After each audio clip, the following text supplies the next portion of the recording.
house on the ridge, guys. Cool. Got a wrap-around porch, orange roof, ton of windows. Nothing too crazy about that house aside from the fact that we can see it from the highway. But once we come around this left-hand bend, we'll see the last bridge that we'll go under before we're in Brown's Canyon proper. Cool.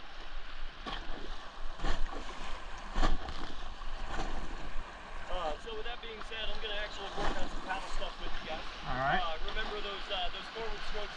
Really try and lock those elbows straight, lean forward, especially the top one. The low elbow, I'll end up bending between my knee and my hip as I'm pulling through, just because that's what ends up keeping the paddle vertical, right? Okay. Those are your most efficient strokes, especially since we're going to be paddling all day long. And remember with that back paddle stroke, if you guys throw your eyes back towards me real quick, I'm actually going to do two so we can spin around and work on those, all right? Okay. I'm going to bend forward and just pry off my hip. I'm going to throw a second one in, and remember to try and keep a good peripheral eye on each other, okay? Gotcha. Keep those strokes together. Let's go back two. Nice. And let's go Randy back one. Remember, Dave goes forward on one of those. Yeah. Go forward two. So when you say Randy back one, I naturally go forward one. Yes. Okay. Yes. And let's work on that the opposite way. Let's go Dave back one. And let's go back two. Nice. Let's go Randy back one. Forward two. Perfect job, guys. Perfect job. Now you can see that that bridge downstream. We call that good luck bridge. If you guys want some extra good luck, we got to stand up, but we can tap the bottom of the bridge with our paddles. All right. A couple of non-paddle things that you may end up hearing me call: lean left, lean right.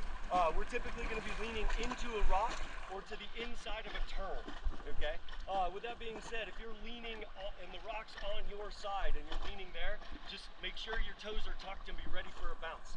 Obviously, if you're leaning to the inside of the boat, you don't really have to worry about falling out. But if you're leaning to the outside of the boat, just be ready to hit that jolt.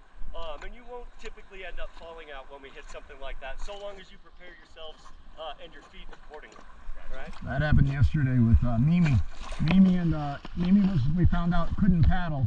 So we switched her with my wife so that the stronger side could be over here to compensate for this side. Yeah. And in the midst of that, she thought that she'd move faster. It wasn't happening. Yeah. So we ended up going on this rock, and of course, you know, here it comes. And I bounced, and Randy reached for me, but you know, that bounce did look like I was just going out. Well, that's a really good way to keep people in, guys. If you feel like someone's falling out, or if it looks like someone's falling out, just reach out and give them a grab. Obviously, you got a 4-foot extension on your paddle too. So if you extend your T grip, it's easier to grab the T from the person that's grabbing than to extend your blade and have them try and grab the shaft above the blade, right? Yeah. But that's a double, well, not a double-edged sword, but just two different ways that you can pull someone back in. Right. So the only other thing that I haven't actually told you guys about is an all-in. I typically won't call that down here, but I'd like to give you a heads up just in case we do. All right. That's taking your T-grip and punching the center of the raft. Make sure you're holding your T-grip, because the entire point with that is to lower your center of gravity and pull you guys into the center of the boat. Oh, okay. Yeah, a thing that you do on canoeing is, you know, a lot of people think that they can just sit on the seat and do the rapids that way. No, we're on our knees every dang time. Yep. And I put my knees against the sides of the curve of the canoe. That way it braces you a little bit. Exactly. Nice. One time we rented one with styrofoam underneath the seats, and that screwed us up. Quick, Dave, let's go forward one. Sorry, no, you're fine. Your job is more important. I'm just talking. Keep going though. What were we saying? I already said it. Oh, okay.